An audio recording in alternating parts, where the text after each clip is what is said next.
Good afternoon, Doctor and everyone. We are from Group 6. Today, the management scholar that we are going to present is Michael Porter. My name is Tambiteng NMR2533776. Now, I would like to start the introduction of Michael Porter. He born in Ann Arbor, Michigan, United States on May 23, 1947. He is an American scholar, economics researcher, Bishop William Lawrence University professor at Harvard Business School. Besides that, he is one of the founder and a social impact advisor of the consulting organization of FSG and the Monitor Groups. He is famous for his economic theories and business strategy. Therefore, he is considered as the father of corporate strategy and management.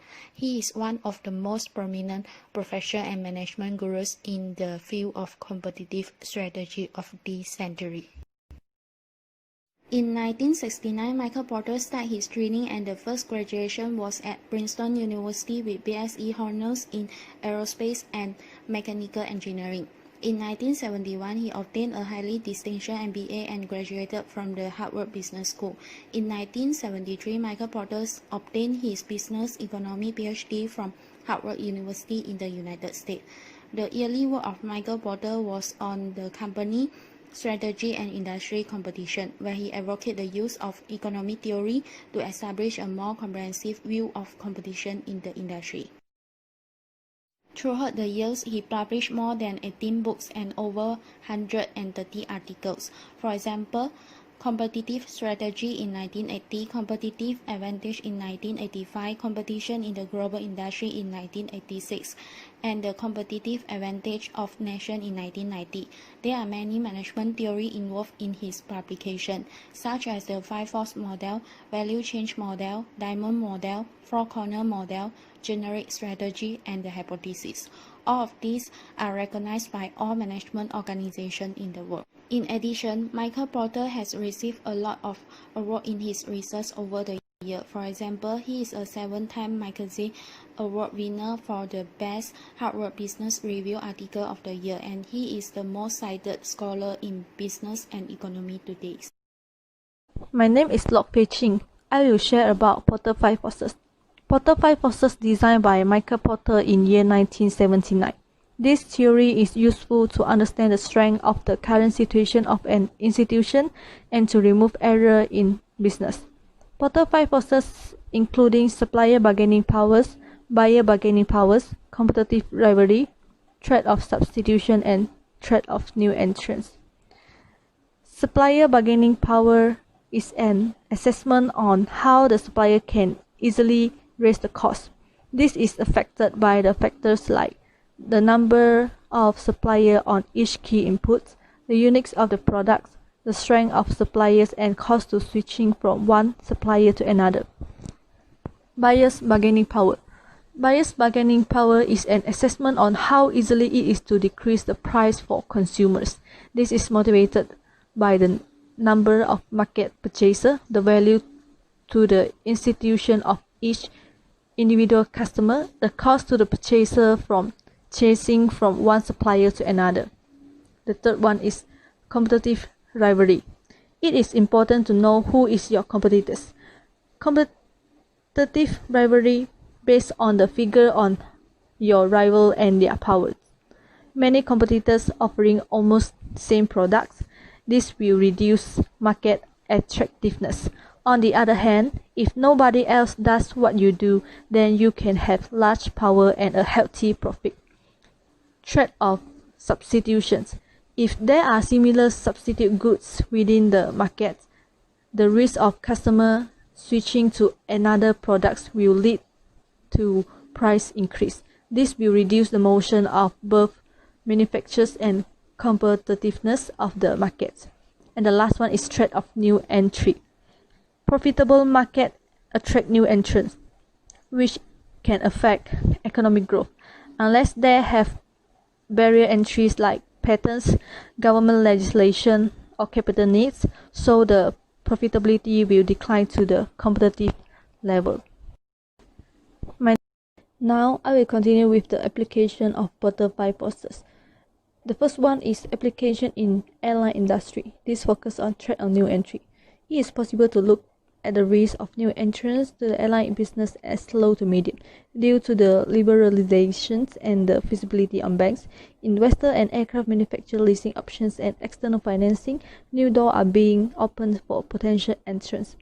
For example, low-cost carriers like Southwest Airlines successfully joined the industry. The second one is application in fast food industry, which focus on competitive rivalry. When these apply 5 forces when there are several of various types, such as KFC, Burger Kings, emerge in fast food industry. This portion of the when these 5 forces study hence indicates that competition is the most significant external forces to be taken into account in the strategy management of the company. The last one is the application in banking industry, which focus on trade-off substitutions. The challenge of replacement products has risen as institutions outside the company begin to provide specialized financial service. There are a lot of contribution of 5 forces. The first one is help to making qualitative evaluation of firms' strategy positions. This model is the starting point for most consultants. Porter made it clear that the range of industry in which a company should operate, and each of them is the first fundamental problem of the corporate scheme to diversify the business. The second one is help small business to analyze the competitions. Using 5 forces is one method to examine your competitions and consider your role in your industry. Porter 5 forces let the business to find out where your company fits into organization view. Porter 5 forces also help to look the economy of the industry as whole. The third benefit is to provide understandable way of market forces analysis. The model offers valuable data for 3 business challenges. The first one is to calculate the attractiveness of business. The second one is come up with the possibilities to boost its competitive position. The third one is display the trend within the sector in combination with past analysis. Let's move to the criticism of 5 forces. Other scholars like ABC Kevin P. Coney and Somu Subramaniam have critiqued 5 forces on 3 questionable hypotheses. The first one is purchaser, rivals, and vendors are not related and do not connect and cooperate. The second one is the structural advantage is the root of value. The third one is the hesitation is low, permitting market participants to prepare and react to competitive actions. Adam Brandon and Barry Neilbaugh also critiques about 5 forces. Using game theory, they introduced the theory of complementers, also called the 6 forces, helping to understanding the reasoning behind strategy party.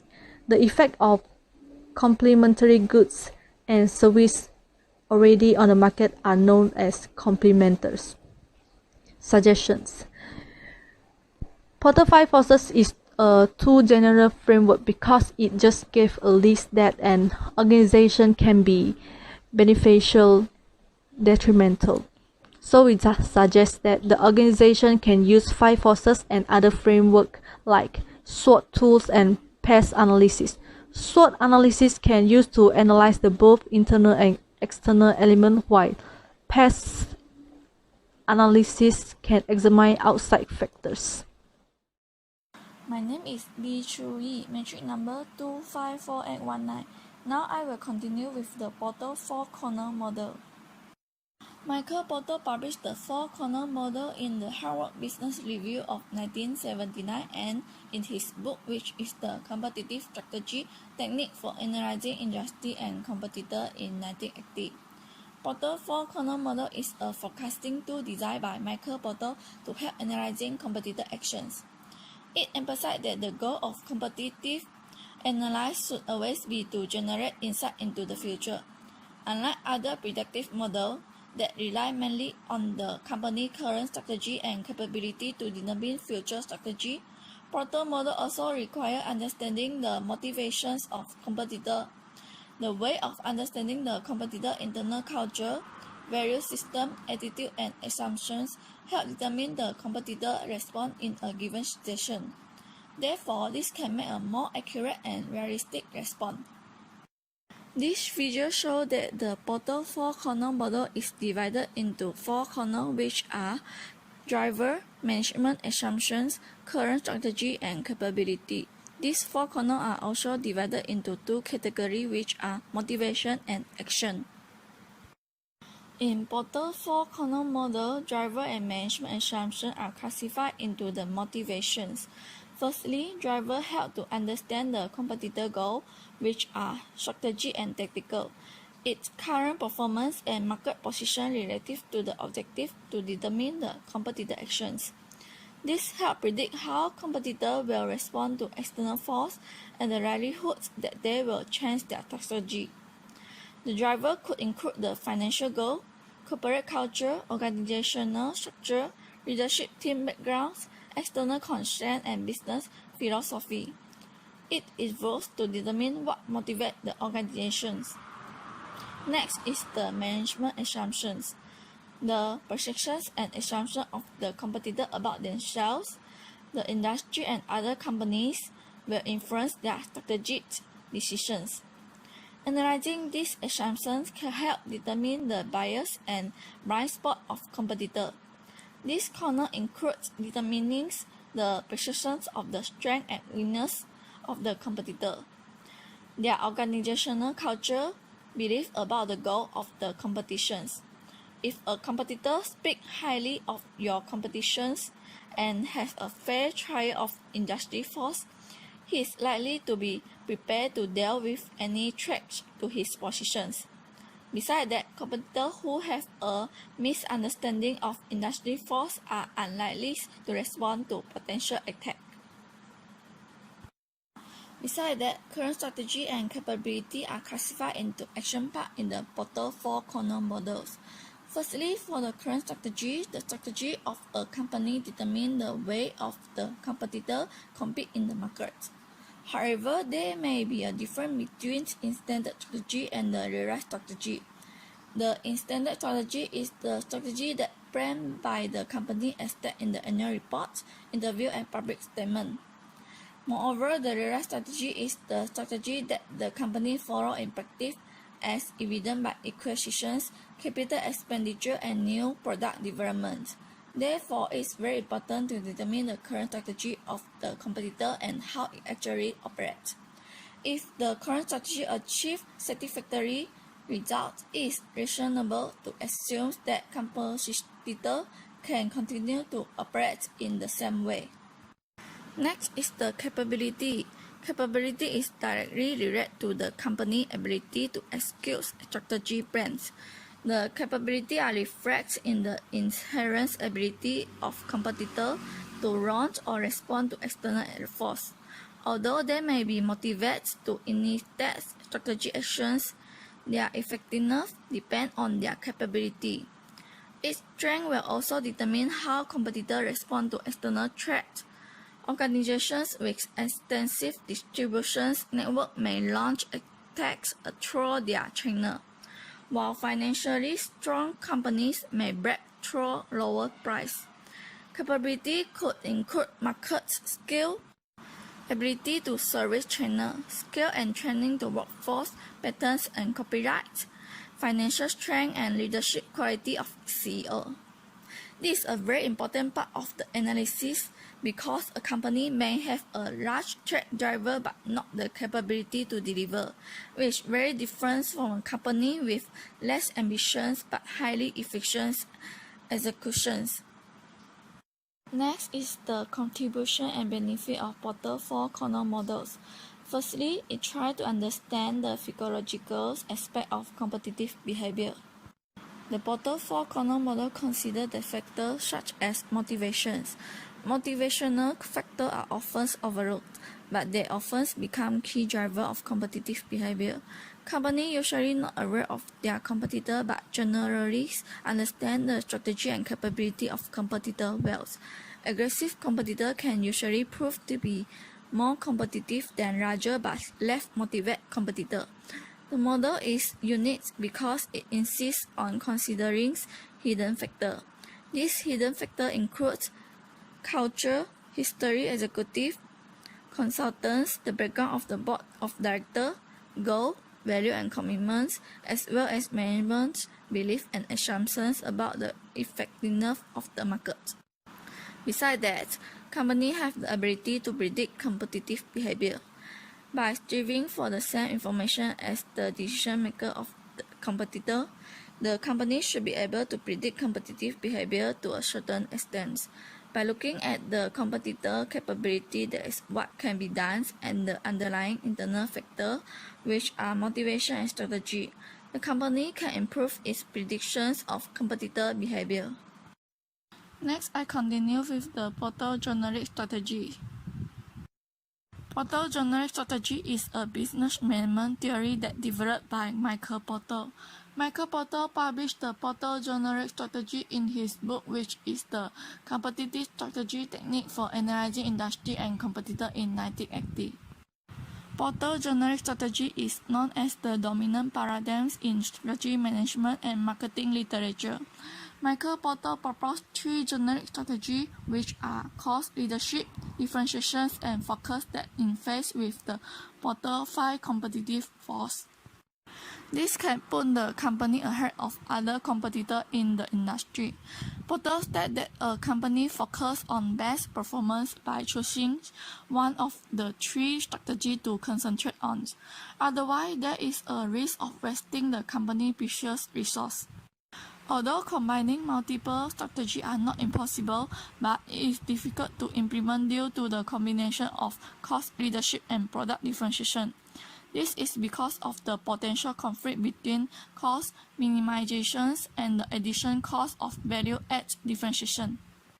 This figure shows that the Porter generic strategy has 3 strategies, which are cost leadership, differentiation, and focus. There are 2 variants of the focus strategy, which are cost focus and differentiation focus.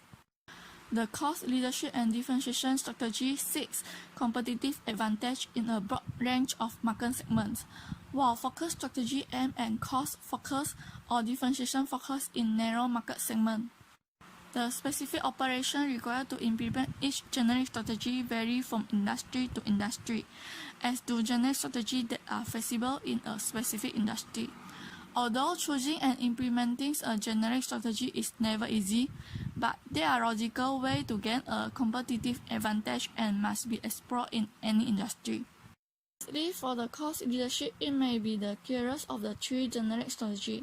Cost leadership requires the provision of high-efficiency equipment, effort to reduce costs through experience, and strict control of expenditure and operating costs. This can avoid the customer final account and minimize the cost. For example, reduce expense in research and development, service, sales force, advertising, and many more. In order to achieve this goal, although quality, service, and other areas cannot be ignored, competitors are the important factor that should center on the overall. If there is basically not difference between competing products and they are sold at standard market price, the company with the lower cost will get the higher profit. It is important to note that a company may be the cost leadership, but this does not necessarily mean that the company products are cheap. In some cases, a company can follow a low-cost leadership strategy to charge an average price and reinvest excess profit into the business. Next, the second generic strategy is differentiation. The differentiation methods are unique to each industry. Company will provide different product or service to create unique situations. The differentiated situations may appear in different forms. Ideally, the company can be different in several ways. The differentiation can be based on the product itself, the delivery system that sells the product, marketing methods, and a wide range of other factors. It should be emphasized that the differentiation strategy does not allow companies to ignore costs, even if these costs are not the main strategic objective. Lastly, the third generic strategy is focus. This strategy is completely different from other strategies because it depends on the narrow scope of competitions within the chosen industry. The focus strategy is focusing on specific buyer group, product line segments, or geographic markets, and adjusts its strategy to serve them. The focus strategy has 2 variants, which are cost focus and differentiation focus. In terms of cost focus, companies seek cost advantage in target market segments, while in terms of differentiation focus, companies seek differentiation in target market segment. Both variants of the focus strategy depends on the difference between the target segments of company and other segments in the industry. The target market segment must have buyer with unusual needs, otherwise the production and delivery system that best meet the needs of the target market segments but be different from other industry segments. The cost focus take advantage of the difference in cost behavior in some market segments, while the differentiation focus take advantage of the special needs of buyers in some market segments. Next, move to the criticism of the Porter generic strategy. Firstly, it cannot distinguish between product scope and customer group scope. Although Porter theory describes the company competitive strategy according to the company scope of competition, which are focused or broad scope, almost every industry is segmented according to different product variants, different type of customer or multiple distribution channels. Providing service for different market segments also require different strategy and function. Therefore, the source of competitive advantage in different fields are also different. Porter himself implicitly admits that it is necessary to differentiate his new strategy positioning model by proposing a variant-based and need-based positioning. These two positioning correspond to the focus on product varieties and customer base respectively. Besides that, NEC is stuck in the middle. If cost leadership or differentiation strategy cannot be adopted defensively, it leads to poor performance in an increasingly competitive business environment. This continuous cost reduction has always been a continuous issue. In the long run, whether the competitive advantage based on cost leadership can be realized or sustainable, it can be said that the conditions that may be conducive to cost leadership can be independent of the conditions that may be conducive to differentiations. Therefore, the external factors of these two strategies are independent. This is because the premise of a feasible cost-leading strategy mainly comes from the structural characteristics of the industry, and the premise of the differential strategy comes from the preference of customers. Then researchers suggest that a new extension model, compared with Porter's original generic strategy, this proposed extension model has two advantages. First of all, the original Porter model can only explain how to compete, that is the source of competitive advantage, and the content of competitions, that is the product range, is wide or narrow. However, the extension model can further explain how to sell and to whom by introducing a criterion for a more competitive target, which are product or customer. Besides that, compared with Porter generic strategy, the extend model is a more comprehensive model for various strategies. Therefore, it can better explain the difference in the various strategies adopted by companies in the real world. Next, I would like to continue with the Porter value change model. It is one of the business management theory that was described by the Michael Porter. He explained value change analysis in his book Competitive Advantage, Creating and Sustaining Superior Performance in 1985. Value change can be defined as a collection of activities that are executed by a company to create value for the final product or service in the market. Moreover, value change model can be considered as a management tool, which reflect on process and how the input are transformed to the output purchased by the customer. This is the Porter value change model. It divided business activity into 9 key categories and then classified them into primary and secondary activities. In Porter value change, it contains 5 primary activities. Firstly, inbound logistics, which indicate the coordination of the inbound movement of material from supplier to the manufacturing or warehouse. Secondly, the operation refers to the process of production that turn input into output. Thirdly, the outbound logistics are the activities that include collecting, storing, and delivering the end product or service to the customer. Fourthly, the marketing and the sales are the strategy to convince people to purchase the product or service from their company, for example, advertising or promoting. Lastly, service is the activity related to the customer service or after-sales service. Next, there are 4 secondary activities in the porter value chain. Firstly, procurement is the purchase activity related to what the company does to get raw material it needs to operate. Normally, the company gets input from an external source by selecting vendor and negotiating with them for the best price. Secondly, technology development is an activity used to manage and process information during research and development. Moreover, it consists of hardware, software, procedure, and technical knowledge that help the company converting the input into output. Thirdly, human resource management includes the activities such as recruiting, employing, training, motivating, and compensating. The effective management of employees is to ensure the best utilization of human resource, and it helps in creating value. Lastly, infrastructure is the support system of the company. It helps to continue daily operation, such as administrative, accounting, and the legal operation. Next, I would like to explain the step on how to develop a value chain analysis. The first step is to identify the primary and support activity of the value chain. Organizations should create a list of all company operations and categorize them as either primary or secondary activities. The second step is to analyze the value of each activity in the value chain. The team should be responsible for developing the value chain analysis through brainstorming to explore how each activity provides value to customer and the company.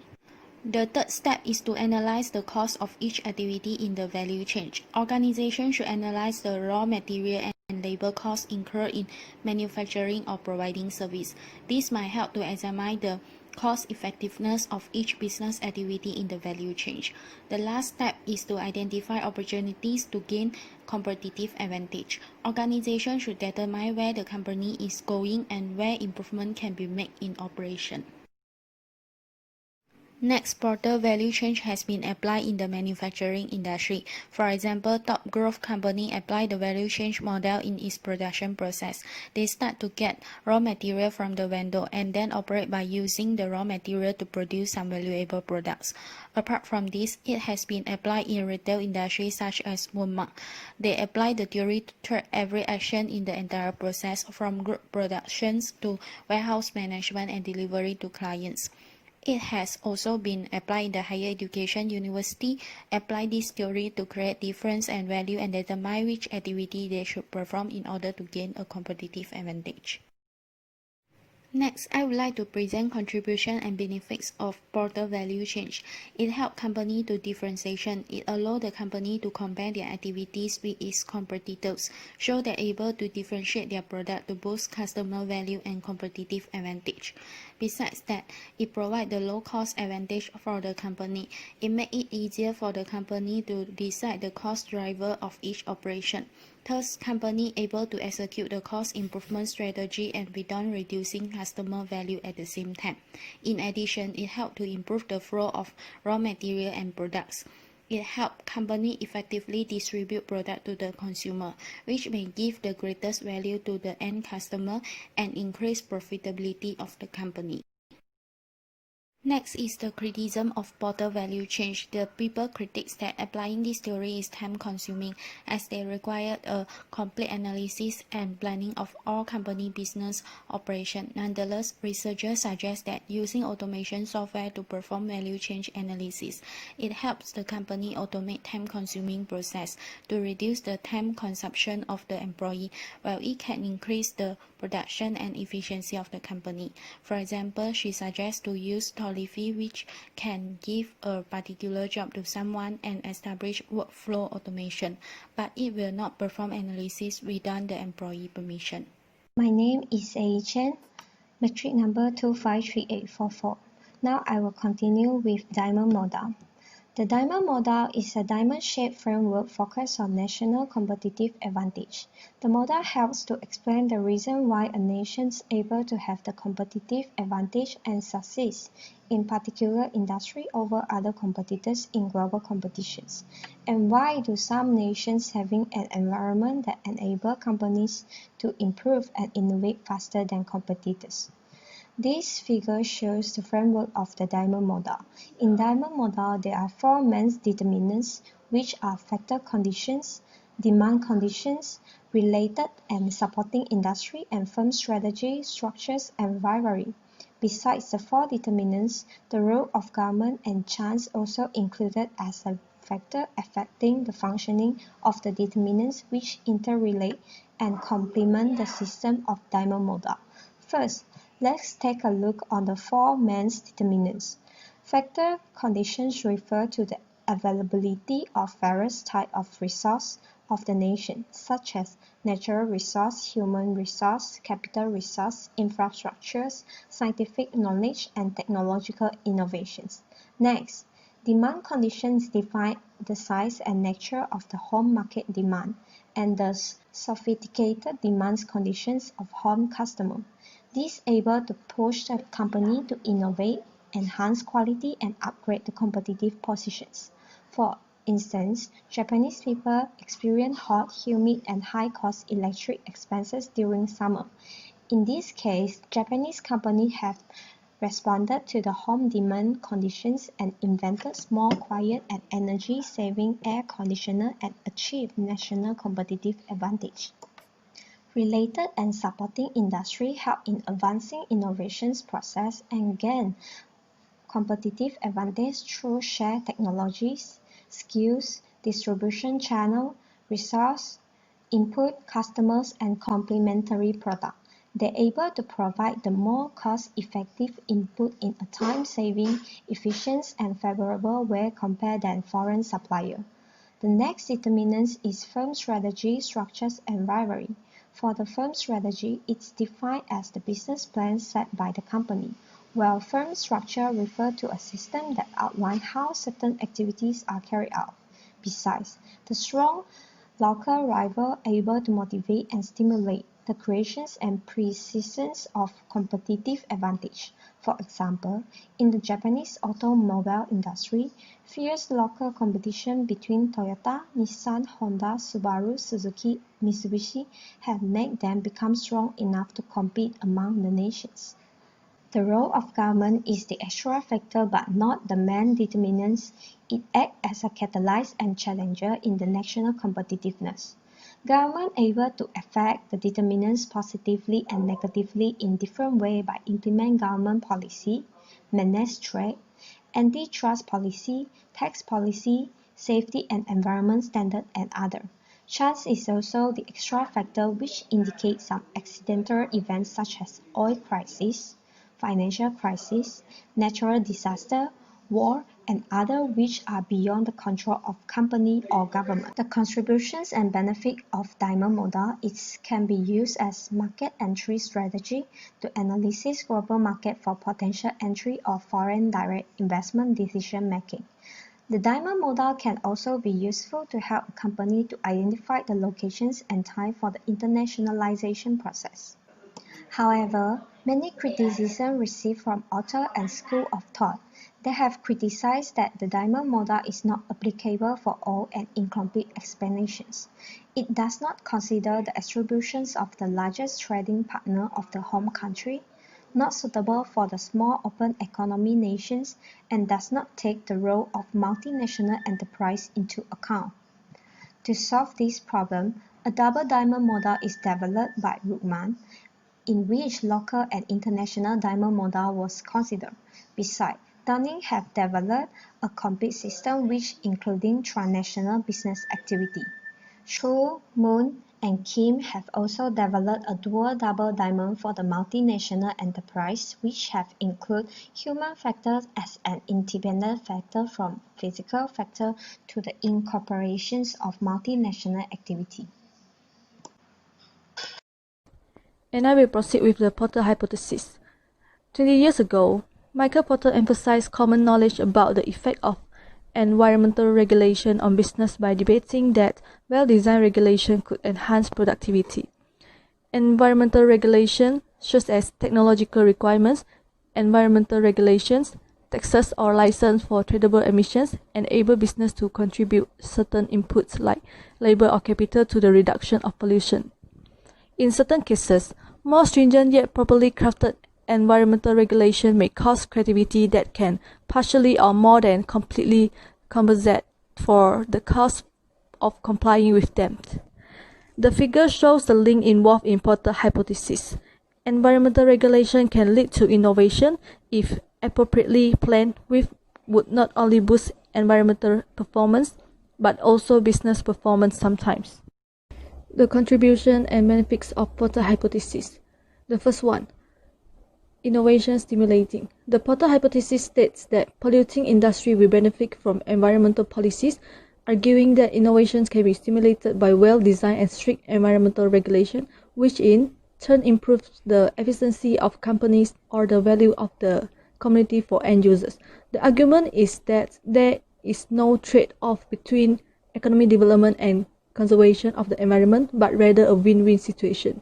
And the second one is enhancing profit and competitiveness. There are different methods by which environmental regulation could improve competitiveness, such as reducing the use of expensive chemicals or reducing the cost of waste disposal.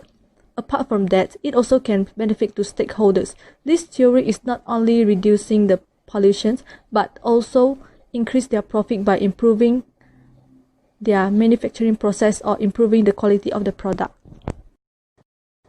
Other scholars had critiqued about the Porter hypothesis. According to Palmer, if chances exist, the state does not have to interfere to enable business to recognize them. Because business are aware of systematic changes in the manufacturing process or technology, they will do it for themselves. Therefore, even though companies are willing to ignore modern, safer, and cheaper procedures, it is unlikely that regulators are better able than company management to determine the disruptive potential.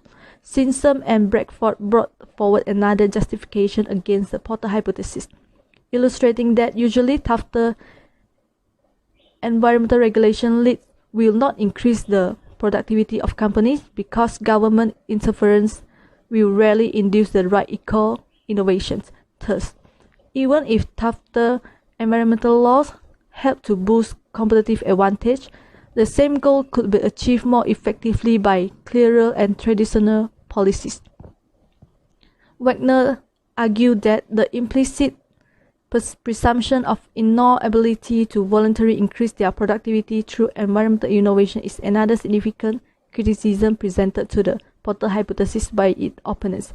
The example used is that there is no $10 bill on the floor because someone else would have already picked up if it were there. And I will continue with the suggestions of the Porter hypothesis. Porter hypothesis on environmental regulation will imposing additional costs and influencing the productivity on firm and business, even providing some health benefits. They have other ways for the business to maximize its profit, but at the same time also protecting the environment. For example, the organization can use environmental friendly goods and reduce the usage of plastic or paper. Furthermore, the organization also can encourage telecommuting. That's all from me. Thank you.